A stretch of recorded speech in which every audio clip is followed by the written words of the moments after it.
আমি এখানে ভ্যানিলা ফ্লেভারের কাস্টার্ড পাউডার নিয়ে নিয়েছি। আপনারা আপনাদের পছন্দ অনুযায়ী কাস্টার্ড পাউডার নিয়ে নিতে পারেন।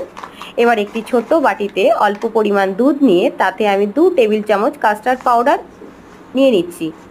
এবার আমি ভালো করে দুধের সাথে মিশিয়ে নেব। যতক্ষণ না দুধের সাথে ভালো করে মিশছে ততক্ষণ আমি ভালো করে চামচের সাহায্যে ঘুরিয়ে ঘুরিয়ে আমি মিশিয়ে নিচ্ছি। ভালো করে গোলানো হয়ে গেলে আমি আগে থেকে ফুটিয়ে রাখা 500 অর্থাৎ আধা লিটার দুধ তার মধ্যে ঢেলে দিলাম।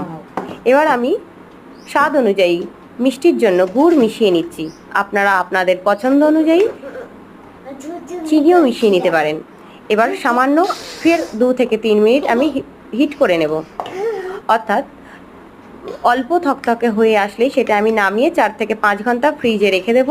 এবার তার উপরে আমি ভালো করে ঘরে ফ্রেশ ফ্রুট এবং ড্রাই ফ্রুট দিয়ে পরিবেশনা করছি।